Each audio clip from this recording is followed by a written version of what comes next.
The Denver Nuggets offered Nikola Jokic a contract extension in this offseason, but he actually turned it down. This article right here kind of gets into this. So he reportedly told the Nuggets that he won't sign a contract extension this offseason. So Nikola Jokic reportedly won't sign a contract extension with the Denver Nuggets this offseason, but that is not as troubling of a situation for the Western Conference team as it may seem. So they're going to talk about a little bit more here of why Nikola Jokic would sign that contract extension with the Denver Nuggets. And at first it looks a little bit bad because you're looking at it, you're like, Denver, why won't Nikola Jokic re-sign with the Denver Nuggets? Like, what's going on? You know what I mean? Especially after they got bounced in the second round in Game 7. Even with the team that they had, they went pretty far. They took OKC to 7. OKC obviously were the eventual champions.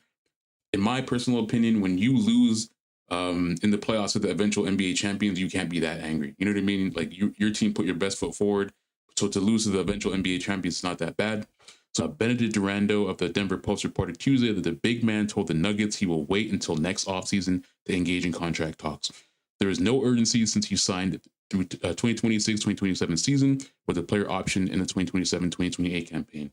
So it's not a situation where Nikola Jokic is, he's not signed. He's still under contract with the Denver Nuggets until 2028. Until 2028 with that last year having a player option. So he's still under contract with the Denver Nuggets. So that's good for them. But it looks like what he's trying to do is he's essentially just trying to wait it out. So how the NBA works right now, there's going to be another collective bargaining agreement in 2030. So he's going to wait it out and he's going to be able to sign an even bigger max contract and get more money. So what's more, he can earn approximately $80 million more by waiting until next offseason, even though he's eligible to sign a 3-year, $212 million contract extension at this point. So Nikola Jokic right now, for him, I guess it's all about strategy. He wants to make sure that, one, the Denver Nuggets are putting together a team that's worth staying here, but also by turning down the extension this summer and then waiting until next summer, he can make up to $80 million more. So, this is not, for all the Denver Nuggets fans out there, this is not a red flag, or you shouldn't be, jumping for the exits or be worrying about Nikola Jokic not being able to re-sign. Honestly, Nikola Jokic right now, he's just employing a little bit of strategy, man. He's saying, listen, man, let's keep my cap hit low. Let's get some more guys back on our team, which we will get into. Denver Nuggets have made a lot of great moves this offseason. And then I'll re-up in the summer next year and I'll make even more money. You know what I mean? So he can make approximately $80 million more just by waiting until next offseason. And this year, 3-year, $212 million extension. So that means when he does eventually re-sign with the Denver Nuggets, Nikola Jokic is going to be looking at something like a 3 or 4 year, $300 million contract extension, man. That is absolutely crazy. I want to see how much Nikola Jokic has made up in his career. So right in next season, 2025-2026 season, he's slated to make $55 million. So Nikola Jokic is already getting that bag, man. He's getting paid. So a couple years ago, he signed, in the beginning of 2023, he signed a 5-year, $276 million contract extension with the Denver Nuggets, which means Nikola Jokic, on top of the money that he already is getting in this contract, which is almost $300 million, he's about to sign another extension and get another 300 M's. That's crazy. So let's see how much he's made so far in his career. So far, up till now, he's made $249 million in his career, up until now in his earnings. So Nikola Jokic ain't no broke boy, man. I know a lot of that money is going to be going towards buying some more horses or a new stable or whatever's going on. Let's get more into this article right here. So Durano noted that the Nuggets front office was expecting Nikola Jokic to wait until next offseason, so it comes as no surprise. With the star player not as much of focus this offseason, Denver has been busy bolstering the depth around him, added Jonas Valanciunas, Bruce Brown, Tim Hardaway Jr., in addition to trading Michael Porter Jr. for Cameron Johnson. So while the Nuggets pushed the eventual championship OKC Thunder to 7 games in the second round of the playoffs, depth was the issue throughout the last season. These moves have helped address those concerns and potentially put the team in position to return to the NBA Finals. So I think this is a smart move by Nikola Jokic and the OKC Thunder, like I was saying before. I think it makes more sense for these guys to address the biggest problem which they had in the NBA playoffs this season, which was their depth, man. Like Michael Porter Jr., I think his time or his play throughout the series, even before they faced OKC, but throughout the playoffs, Michael Porter Jr.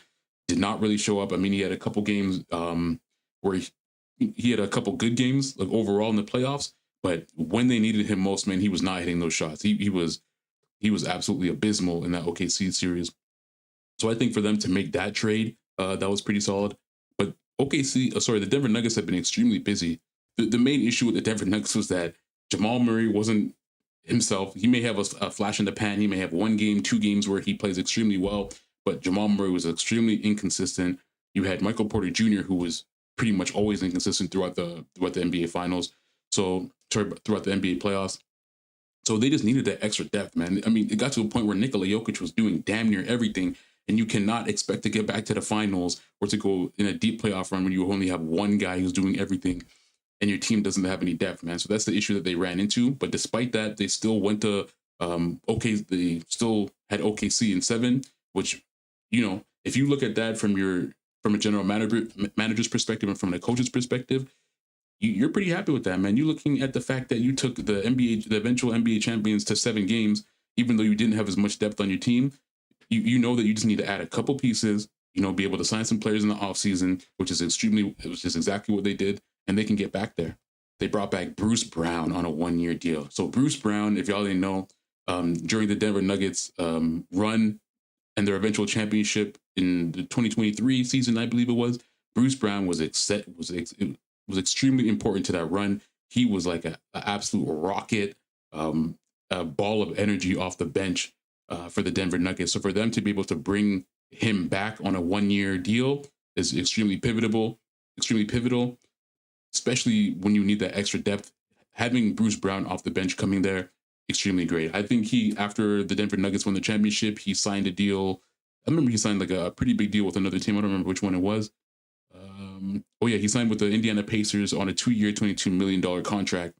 And then eventually he got traded to, I think, the Toronto Raptors. I think he got traded to eventually. This typically happens with NBA championship teams where the players will look to get a big bag, right? Like, they've been on the team. They may be getting paid maybe $1 million, $2 million. They may be on like a 2-way contract or something like that.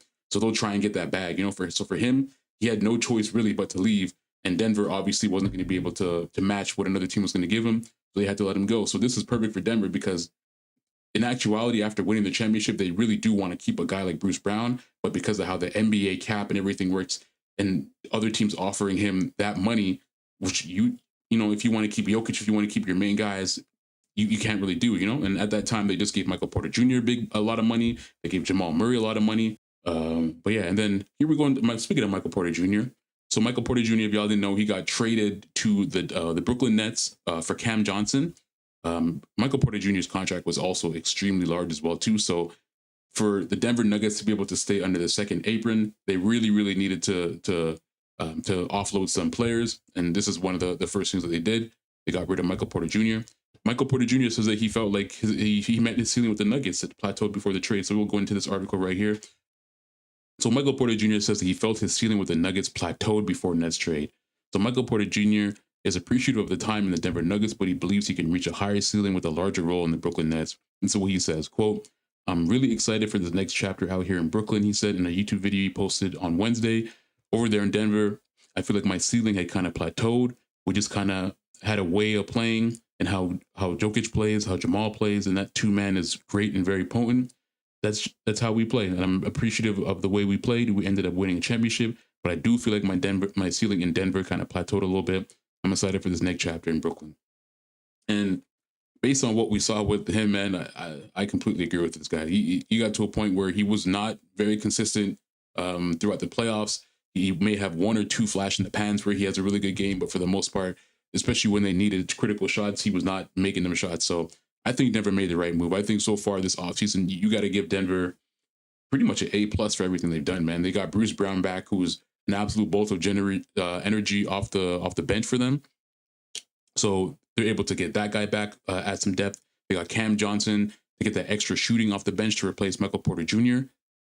So I think the Denver Nuggets have done everything they need to do. And then on top of that, you have Nikola Jokic, who declined his extension with the Denver Nuggets too. So he's making the great move as well too. Without him signing a big contract, which would have bloated the cap space, now he saves Denver a little bit of money. He's able to sign another contract in next year or next offseason or in 2 years and be able to get even more money, potentially $80 to $100 million extra for Nikola Jokic. So I think Denver right now is making all the great moves that you need to make for a team, and you can't blame them, man. Honestly, I would not be surprised if Denver makes another deep run again next year, and we see OKC and Denver again in the Western Conference Finals, man. I can see Denver going against OKC, and I think those two teams will be pivotal in seeing who would be the potential NBA champion next year. I think whether it's OKC or Denver, I think the West is going to determine who becomes the NBA champion, man.